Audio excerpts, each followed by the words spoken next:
Punjabi novel ਟਾਵਾਂ ਟਾਵਾਂ ਤਾਰਾ ਆਖਰੀ ਕਿਸ਼ਤ। ਸਲੀਮ ਇਸ ਵਾਰੀ ਰੇਲ ਗੱਡੀ ਉੱਤੇ ਆਇਆ। ਸਟੇਸ਼ਨ ਤੋਂ ਤਾਂਗਾ ਲੈ ਕੇ ਉਹ ਖਾਲਿਦ ਦੇ ਘਰ ਅਪੜਿਆ, ਪਰ ਘਰ ਵਿੱਚ ਸਿਰਫ ਬਾਬਾ ਸੀ। ਉਹਨੇ ਦੱਸਿਆ ਭਈ ਨੈਨਾ ਆਪਣੀ ਮਾਂ ਦੇ ਘਰ ਟੁਰ ਗਈ ਏ। ਤਾਹਿਰ ਤੇ ਰੂਬੀ ਅੱਗੇ ਹੀ ਨਾਨਕੇ ਪਿੰਡ ਗਏ ਹੋਏ ਨੇ। ਆਫਤਾਬ ਤੇ ਟੈਪ ਵਾਲਾ ਮੁੰਡਾ ਆਏ ਸਨ। ਉਹਨਾਂ ਨੂੰ ਪਤਾ ਲੱਗਾ ਭਈ ਸਾਈਂ ਹੋਰੀ ਪਿੰਡ ਟੁਰ ਗਏ ਨੇ।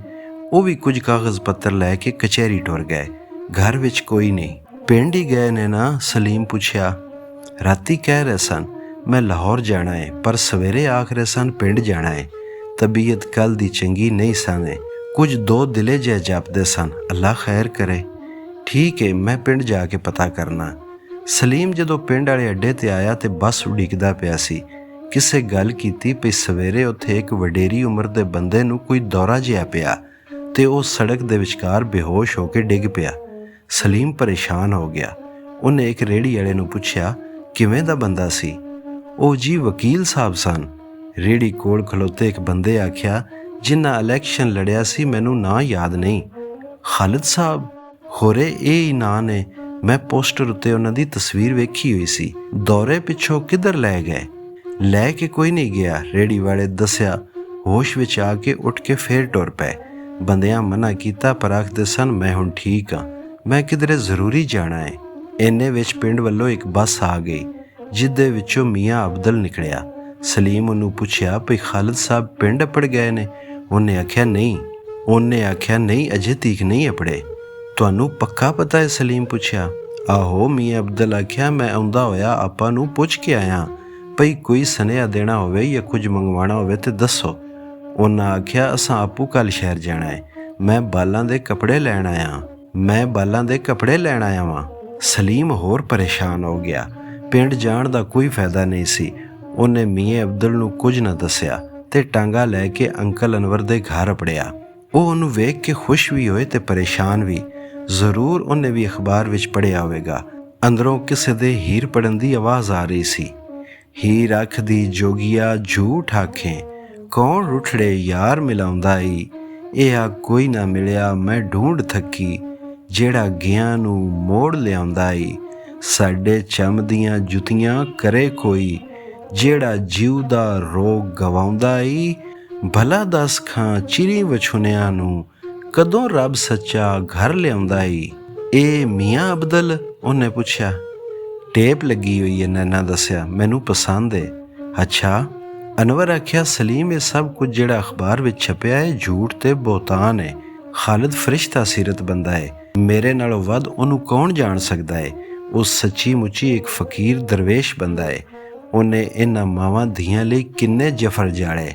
ਆਮ ਲੋਕਾਂ ਦੀ ਭਲਾਈ ਬਾਰੇ ਹਰ ਵੇਲੇ ਕੁਝ ਨਾ ਕੁਝ ਕਰਦਾ ਰਹਿੰਦਾ ਹੈ। ਉਹਨੇ ਆਪਣੇ ਪੁੱਤਰ ਦੀ ਨਾਰਾਜ਼ਗੀ ਦੇ ਡਰ ਤੋਂ ਦੂਜੀ ਸ਼ਾਦੀ ਨਹੀਂ ਕੀਤੀ। ਜੋ ਕੁਝ ਹੁਣ ਤੀਕ ਕਮਾਇਆ ਹੈ ਉਹ ਦੂਜਿਆਂ ਉੱਪਰ ਖਰਚ ਕਰਦਾ ਰਹਿੰਦਾ ਹੈ। ਹੋਰ ਫਕੀਰੀ ਦਰਵੇਸ਼ੀ ਕੀ ਹੁੰਦੀ ਏ? ਅੱਗੇ ਲੋਕੀ ਫਕੀਰ ਤੇ ਪਹੁੰਚਿਆ ਹੋਇਆ ਉਹਨੂੰ ਸਮਝਦੇ ਸਨ ਜਿਹੜਾ ਕਿਸੇ ਦਿਮਾਗੀ ਖਲਲ ਪਾਰੋਂ ਆਪੋ ਦੁਨੀਆ ਛੱਡ ਬੈਠਾ ਹੋਵੇ।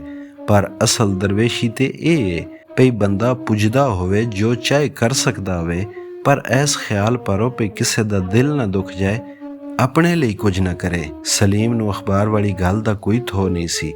ਨੱਜੀ ਅਨਵਰ ਨੂੰ ਆਖਿਆ ਤੁਸੀਂ ਇਹਨੂੰ ਅਖਬਾਰ ਪੜ੍ਹਾ ਦਿਓ, ਅੱਗੋਂ ਇਹਦੀ ਜਿਵੇਂ ਮਰਜ਼ੀ। ਨੈਨਾ ਚਾਹ ਬਣਾਉਣ ਟੁਰ ਗਈ ਤੇ ਸਲੀਮ ਅਖਬਾਰ ਪੜ੍ਹਨ ਲੱਗ ਪਿਆ।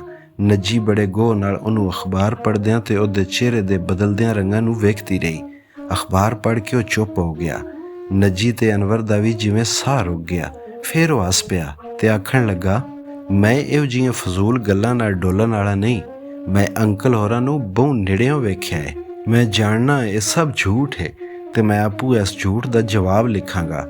ਤੁਸੀਂ ਫਿਕਰ ਨਾ ਕਰੋ, ਮੇਰੇ ਕੋਲੋਂ ਅੱਗੇ ਬੜੀ ਭੁੱਲ ਹੋ ਗਈ ਹੈ। ਮੈਂ ਤੁਹਾਨੂੰ ਸਾਰਿਆਂ ਨੂੰ ਦੱਸਿਆਂ ਬਗੈਰ ਵਿਆਹ ਕਰਾਉਣ ਲਾਹੌਰ ਟੁਰ ਗਿਆ। ਫੇਰ ਹੋ ਗਿਆ ਵਿਆਹ? ਨੱਜੀ ਪੁੱਛਿਆ। ਨਹੀਂ, ਬਚਾ ਹੋ ਗਿਆ। ਸਲੀਮ ਹੱਸ ਕੇ ਆਖਿਆ। ਮੈਂ ਕੀ ਦੱਸਾਂ ਤੁਹਾਨੂੰ, ਮੇਰੇ ਅੱਬਾ ਜੀ ਤੇ ਕਿਰਨ ਦੀ ਅੰਮੀ ਇਸ ਰਿਸ਼ਤੇ ਦੇ ਖਿਲਾਫ ਸਨ, ਪਰ ਭਾ ਜੀ, ਭਾਬੀ ਤੇ ਅੰਮੀ ਰਲ ਕੇ ਅੱਬਾ ਜੀ ਨੂੰ ਮਨਾ ਲਿਆ। ਉਧਰੋਂ ਕਿਰਨ ਦੇ ਪਿਓ ਹਾਂ ਕਰ ਦਿੱਤੀ ਤੇ ਤਾਰੀਖ ਵੀ ਮਿੱਥੀ ਗਈ। ਪਰ ਜਿਹੜੇ ਦਿਨ ਅਸਾਂ ਢੁਕਣਾ ਸੀ ਉਸ ਰਾਤੀ ਕਿਰਨ ਦੀ ਮਾਂ ਨੀਂਦਰ ਦੀਆਂ ਬਹੁਤ ਸਾਰੀਆਂ ਗੋਲੀਆਂ ਖਾ ਲਈਆਂ। ਉਹਨੂੰ ਹਸਪਤਾਲ ਲੈ ਗਏ। ਉਹ ਜਾਨੋਂ ਬਚ ਗਈ, ਪਰ ਖੁਦਕਸ਼ੀ ਦੀ ਕੋਸ਼ਿਸ਼ ਤੋਂ ਪਹਿਲਾਂ ਉਹਨੇ ਕਿਰਨ ਦੇ ਨਾਂ ਜਿਹੜਾ ਰੁੱਕਾ ਲਿਖਿਆ ਸੀ ਉਹ ਕਿਰਨ ਮੈਨੂੰ ਵੀ ਪੜ੍ਹਾ ਦਿੱਤਾ ਤੇ ਅਸਾਂ ਕਿਸੇ ਹੋਰ ਨੂੰ ਦੱਸਿਆਂ ਬਗੈਰ ਉਹਨੂੰ ਸਾੜ ਦਿੱਤਾ। ਐਸ ਬਦਮਜ਼ਗੀ ਨਾਲ ਵਿਆਹ ਰੁਕ ਗਿਆ ਤੇ ਹੁਣ ਹਮੇਸ਼ਾ ਲਈ ਰੁਕ ਗਿਆ ਹੈ। ਮੈਂ ਤੁਹਾਨੂੰ ਦੱਸ ਨਹੀਂ ਸਕਦਾ ਵੀ ਰੁਕੇ ਵਿੱਚ ਕੀ ਲਿਖਿਆ ਸੀ। ਅਫਸੋਸ ਸਿਰਫ ਇਹ ਭਈ ਅੰਕਲ ਹੋਰਾਂ ਮੈਨੂੰ ਇੱਕ ਸਿਆਣੇ ਬੰਦੇ ਵਾਂਗ ਇਹ ਗੱਲ ਕਿੰਨਾ ਚਿਰ ਪਹਿਲੋਂ ਦੱਸ ਦਿੱਤੀ ਸੀ, ਪਰ ਉਸ ਵੇਲੇ ਮੇਰੀ ਸਮਝ ਵਿੱਚ ਨਹੀਂ ਆਈ ਸੀ। ਮੈਂ ਉਹਨਾਂ ਦੇ ਪੈਰ ਫੜ ਕੇ ਮਾफ़ੀ ਮੰਗਾਂਗਾ। ਉਹ ਵਾਕਈ ਬੜੇ ਸਿਆਣੇ ਪਹੁੰਚੇ ਹੋਏ ਤੇ ਦਰਵੇਸ਼ ਬੰਦੇ ਨੇ। ਤੂੰ ਬੇਸ਼ੱਕ ਨਾ ਦੱਸ, ਅਨਵਰ ਆਖਿਆ। ਅਸੀਂ ਖਾਲਦ ਜਿੰਨੇ ਪੜ੍ਹੇ ਲਿਖੇ ਤੇ ਨਹੀਂ, ਪਰ ਗੱਲ ਦੀ ਸਮਝ ਆ ਗਈ ਏ। ਮੈਨੂੰ ਵੀ ਆ ਗਈ ਏ, ਨਜੀ ਆਖਿਆ, ਭਾਵੇਂ ਅੰਡਰ ਮੈਟਰਿਕ ਹਾਂ। ਫਿਰ ਸਲੀਮ ਨੇ ਅੱਡੇ ਤੇ ਸੁਣੀਆਂ ਗੱਲਾਂ ਦਸੀਆਂ। ਉਹ ਸਾਰੇ ਘਬਰਾ ਗਏ। ਅਨਵਰ ਆਖਿਆ, ਛੇਤੀ ਛੇਤੀ ਚਾਹ ਪੀ ਸਲੀਮ, ਪਿੰਡ ਚੱਲ ਕੇ ਪਤਾ ਕਰੀਏ ਕਿਧਰੇ ਰਾਹ ਵਿੱਚ ਉਹਨੂੰ ਕੁਝ ਹੋ ਨਾ ਗਿਆ ਹੋਵੇ। ਸਾਨੂੰ ਉਹਨਾਂ ਨੂੰ ਇਕੱਲਿਆਂ ਨਹੀਂ ਛੱਡਣਾ ਚਾਹੀਦਾ ਸੀ, ਨਜੀ ਆਖਿਆ। ਬੜੀ ਭੁੱਲ ਹੋ ਗਈ ਏ। ਨੈਣਾ ਰੋਣ ਲੱਗ ਪਈ। ਅਨਵਰ ਦਿਲਾਸਾ ਦਿੱਤਾ, ਰੱਬ ਖੈਰ ਕਰੇਗਾ ਨੈਣਾ, ਕੁਝ ਨਹੀਂ ਹੁੰਦਾ ਉਹਨਾਂ ਨੂੰ, ਅਸੀਂ ਪਤਾ ਕਰਨ ਚੱਲੇ ਹਾਂ। ਸਲੀਮ ਚਾਹ ਮੁਕਾਈ ਤੇ ਅਨਵਰ ਨਾਲ ਕਾਰ ਵਿੱਚ ਜਾ ਬੈਠਾ। ਇਹ ਚੇਤਰ ਦੀ ਰੁੱਤ ਸੀ, ਬਹਾਰ ਦਾ ਮੌਸਮ, ਜਿਹਦੀਆਂ ਸਵੇਰਾਂ ਗੁੱਗੀਆਂ ਦੇ ਗਾਉਣਾ ਤੇ ਕਾਵਾਂ ਬਟੇਰਿਆਂ ਤੇ ਤਿੱਤਰਾਂ ਦੇ ਬੁਲਾਰਿਆਂ ਨਾਲ ਭਰੀਆਂ ਹੁੰਦੀਆਂ, ਤੇ ਚਾਨਣੀਆਂ ਰਾਤਾਂ ਲੁਕਣ ਮਿੱਟੀ ਖੇਡਦੇ ਮੁੰਡਿਆਂ ਦੀਆਂ ਕੂਕਾਂ, ਗੱਭਰੂਆਂ ਦੇ ਦੋੜਿਆਂ ਤੇ ਮੁਟਿਆਰਿਆਂ ਦੇ ਗਿੱਧੇ ਸਮੀਆਂ ਨਾਲ ਸ਼ਿੰਗਾਰੀਆਂ ਹੁੰਦੀਆਂ ਨੇ। ਪੱਜ ਵਾਲਿਆਂ ਦਾ ਤੇ ਪਹਿਲਾ ਤੇ ਮਾੜਿਆਂ ਦਾ 13ਵਾਂ ਮਹੀਨਾ। ਫਿਰਾਕ ਵਿਛੋੜੇ ਦੀ ਭੱਠੀ ਵਿੱਚ ਬੁਝਦੇ ਆਸ਼ਕਾਂ ਤੇ ਸ਼ਹਿਰਾਂ ਦੀ ਬੇਕਰਾਰੀ ਦਾ ਮਹੀਨਾ। ਅਖੇ ਚੇਤਰ ਚਿਣੰਗ ਪਈ ਵੇ ਸੀਨੇ, ਚੜਿਆ ਚੇਤ ਜੁਦਾਈ ਵਾਲਾ। ਚੇਤਰ ਚੰਨ ਆਇਆ ਓਲੇ ਬਦਲਾਂ ਦੇ, ਚੇਤਰ ਚਿੱਤ ਯਜ਼ੀਦ ਦਾ ਸੰਗ ਹੋਇਆ। ਚੇਤਰ ਚਿੱਤ ਨਾ ਲੱਗੇ ਘਾਰ, ਚੇਤਰ ਚੈਨ ਨਹੀਂ ਦਿਲ ਮੇਰੇ। ਤੇ ਖੋਰੇ ਉਹ ਕੈਫੀਅਤ ਵੀ ਪੀਰ ਫਜ਼ਲ ਗੁਜਰਾਤੀ ਐਸੇ ਬਹਾਰ ਦੇ ਮੌਸਮ ਵਿੱਚ ਮਹਿਸੂਸ ਕੀਤੀ ਹੋਵੇਗੀ। ਅਖੇ ਵਹਿਸ਼ਤ ਫੇਰ ਤਣੀਆਂ ਦਿੱਤੀਆਂ, ਰੱਸੇ ਫੇਰ ਤਰੋੜੇ, ਫੇਰ ਪੁਰਾਣੇ ਸੰਗਲ ਸੋਧੇ, ਗੁਰੀਆਂ ਮੇਲ ਲੋਹਾਰਾਂ। ਵੱਡੇ ਪਿੰਡ ਤੋਂ ਇੱਕ ਕੋਹ ਪਹਿਲਾਂ ਇੱਕ ਨਿੱਕਾ ਜਿਹਾ ਡੇਰਾ, ਥੋੜ੍ਹੇ ਜਿਹੇ ਘਰ, ਖੇਤਾਂ ਵਿੱਚ ਗੋਡੀ ਕਰਦੇ ਪੱਠੇ ਵੱਢਦੇ ਕਿਸਾਨ ਤੇ ਭੱਤੇ ਦੇ ਕੇ ਪਰਤਦੀਆਂ ਜ਼ਨਾਨੀਆਂ। ਇੱਕ ਮੂਲ ਉੱਤੇ ਚੜ੍ਹ ਕੇ ਬੈਠੇ ਹੋਏ 3 ਮੁੰਡੇ ਰੇਤ ਉੱਤੇ ਲਕੀਰਾਂ ਮਾਰ ਕੇ ਰੋੜਾਂ ਨਾਲ 12 ਕਟਾਲ ਖੇਡਦੇ ਪਏ ਸਨ। ਉਹਨਾਂ ਵੇਖਿਆ ਚਿੱਟੇ ਖੰਬੂਰ ਕੱਪੜਿਆਂ ਤੇ ਖਚੜੀ ਵਾਲਾਂ ਵਾਲਾ ਇੱਕ ਬੰਦਾ ਪੱਕੀ ਸੜਕ ਉੱਤੇ ਤ੍ਰਿਖਾ ਤ੍ਰਿਖਾ ਪੈਦਲ ਟੁਰਦਾ ਹੁੰਦਾ ਹੈ। ਸੜਕ ਤੋਂ ਹਰ ਤਰ੍ਹਾਂ ਦੇ ਬੰਦੇ ਲੰਘਦੇ ਰਹਿੰਦੇ ਸਨ, ਪਰ ਉਹ ਅਚਰਜ ਬੰਦਾ ਸੀ। ਚੰਗੇ ਸੋਹਣੇ ਕੱਪੜੇ, ਪਰ ਪੈਰੋਂ ਵਾਹਣਾ। ਉਹ ਹੈਰਾਨ ਹੋ ਕੇ ਉਹਦੇ ਵੱਲ ਵੇਖਣ ਲੱਗ ਪਏ। ਉਹ ਨੇੜੇ ਆਇਆ ਤੇ ਆਪੂ ਉਹਨਾਂ ਕੋਲ ਖਲੋ ਗਿਆ। ਤੁਸਾਂ ਲਾਰੀ ਜਾਂਦੀ ਵੇਖੀਏ?